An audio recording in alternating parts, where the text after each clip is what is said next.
Okay, so what do you have back here? This is a sport area. A sport area. Yeah. So, and there's this whole controversy about sports also. I guess it's considered, my understanding about sports is like it's considered a sport only if it's variegated from a seedling. And it has its own characteristic. So it's a new characteristic of, and its original characteristic of that seedling. I always thought of sport as a spontaneous mutation. Mm-hmm. I don't know when. I guess I've never thought about like when that spontaneous mutation had to happen. Yeah. Like I always thought that as the plant grows, some of them will just spontaneously mutate at some point in the plant. Because you see a lot of people find sports at like Home Depot, regular box stores, and it's like a tiny bit. Yeah. And I'm like, okay, yeah. I mean. Yeah, and that's I questioned the sport for a long time because even this is a sport, but it's cutting. Yeah. So, it's not actually a seedling too. So I was like, okay, so I don't understand. And I have a large form sport that I found. Mm-hmm.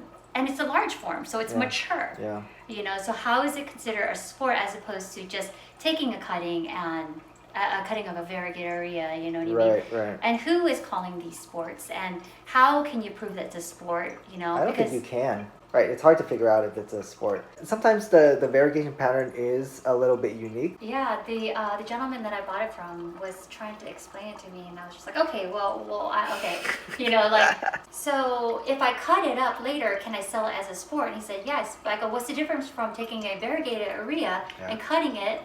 Yeah. And I go, because it's now not a seedling. Now it's a cutting of a mature area, Yeah, I think a sport also implies a historical or pedigree context. It has to. There's like a story behind it as being a sport. Like you said, you found it at like Home Depot. This is something that you knew grew at came from a normal nursery that you found, and it just like happens to have this spontaneous mutation. So I think that there has to be a lineage, almost, some storyline behind it to call it a sport. Yes. And I think it's like inheritance. Yeah. Right. And I think if someone like told me that this is, something is a sport, unless they were reputable, they would have to give me a good history, sort of on it. Yeah, the seller, I said, okay, so if I do sell it later on, can I reference you? And he said yes. Oh, yeah. So I'm like, because I need that reference. Well, I think you have enough of a reputation in the community where I think if you said someone was a sport, people would believe you. Yeah, hopefully. No, I think you do. Right. Okay, let me see what this one. I like this. Stephania erecta. Yeah. I gotta say, I've always liked this guy. There's different types of Stephanias depending on the bulb and also the leaf that you want. And what's funny is I don't think a lot of people know that this is just a potato. It's just like a potato family, you're saying? Yeah, but you know when you go to Home Depot and there's the red vines and the green vines and they call it potato vines? Yeah. It's just a potato. It's the red spud potato and the regular potato. They can just buy a potato and put it in the ground and it'll get those pretty leaves. Okay. Just like, so these are, it's in the potato family because it is a potato also. But I don't think it's an edible potato. I don't know. So you got it as this little thing and then you just kind of like put it on the ground or in this whatever substrate you decide to put it in? Yeah, this one I decided to use leca. Okay. And I wonder if there's roots. Yeah, little roots. Oh, wait, let me see those. Yeah. And this type of when you don't want to submerge it in the soil because it will rot. So people have used, soil and leca, but you just want to create a little kind of concave and then just sit on top and then it grows. But this one is actually really hard to grow. It requires a lot of humidity. My first one took forever, but this one took about only a few weeks to sprout because I had it in my Mills bow and it's at like 80 to 90% humidity and the grow light was like right here to it. Oh. So it sprouted real fast, but if you don't have that environment, it actually takes months to grow. But it's beautiful, huh? Yeah, I like it. I just like the structure of it as a The minimalist weird. look, huh? Yes, I think that's an excellent way to describe it. Yeah, it looks very minimal, and it makes a good statement. And I don't know. I think the way I feel about it is kind of like, as you live in a big city, this reminds me of like a rose or a weed like growing out of like the cracks of cement or something. It's like simple but beautiful. Yeah, very, very beautiful. This is your Ring of Fire. Yeah, I got it as a cutting with no roots. Oh, I see. And so I water propagated it, and I've just been too lazy to transfer it yet. Is this your common propagation setup? No. Okay. No, this is one of the few that I use. The choice of propagation is based on the cutting that I receive. If I feel like it's a hardy, cutting, then I'm like, okay, I'll just put it in water, or like, sphagnum moss, or like a, but I'll show you in a minute my humidity, my terrariums that majority of my crops go into. Oh, I see. Okay, so this one, if you think it's robust and easy, you'll do water. Yeah, and the cutting was calloused, so I was comfortable with putting it in water. Yeah. I like that. Okay, let's see what your next plants are. This is the red moon. Oh. The philodendron red moon, and Is this a very popular plant these days? I don't. this one is really rare. Oh. Yeah. So when it grows, the leaf has the red variegation, but as it matures, it turns green. But you still want the stem to have variegation because you still want these red leaves, the initial red leaves. I bought this actually as a larger plant, and the cuttings I have are in the greenhouse. So this is the top cut, and you always want the top cut. I would say a lot of people do like the top cut. I'm just like, I'm about it. Yeah? Well, I think I'm about it just because for me, the aesthetics of the plant is not that much of a thing for me. And then also I like weird bonsai-ish. Like it's like the structure is a little weird. I kind of like gravitate. Like off to the side. Right. I gravitate towards those plants a little bit more. This is a glorious. I know, this is the Gloriosum Oh, it's round another. form, but this is the dark round form. Ah. Okay, I'm so unhip with plant recognition. I honestly don't know the difference. I mean, that is a Gloriosum right there, and this is a Gloriosum dark round form. So it's, I don't know if it's darker or like, and this is more mature too, so I don't know. I don't. Someone might have fooled me. I don't. I don't know either. Yeah, this was. I remember when Gloriosum was just Gloriosum. Yeah, I'll show you the Glorious.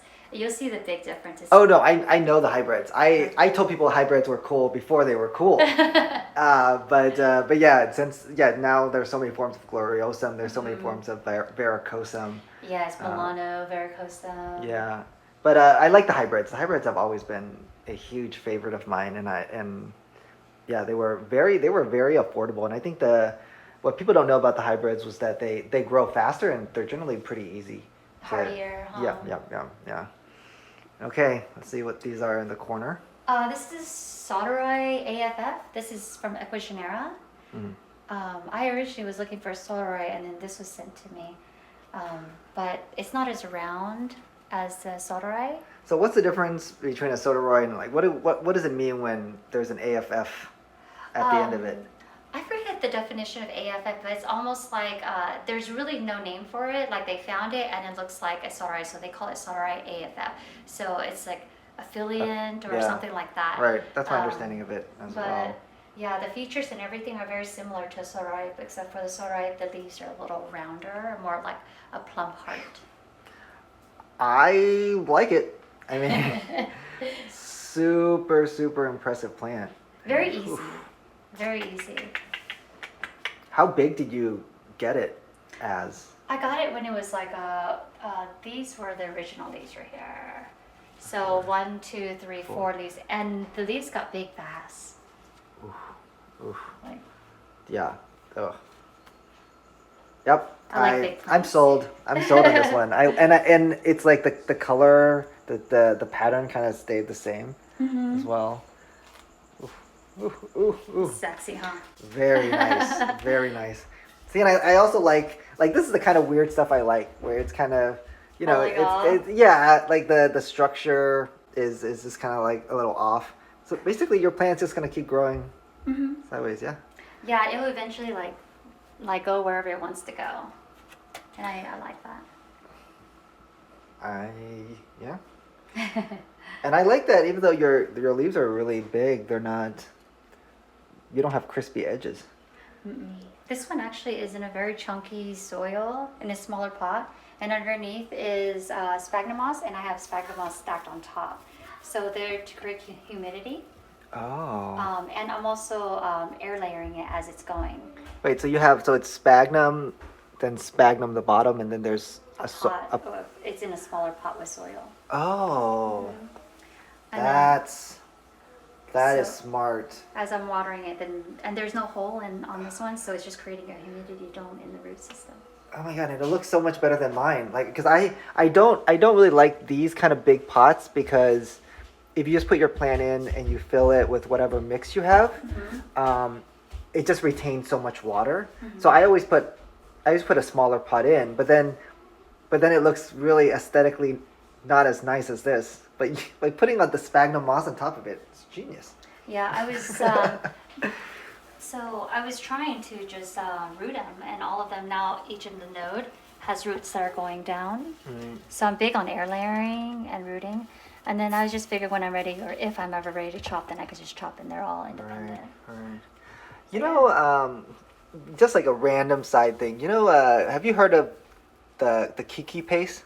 Yeah. Right. So I think that the way a lot of people use the Keiki paste is that they would like smear it on these like nodes that are coming up, or they're supposed to like somehow promote more growth points.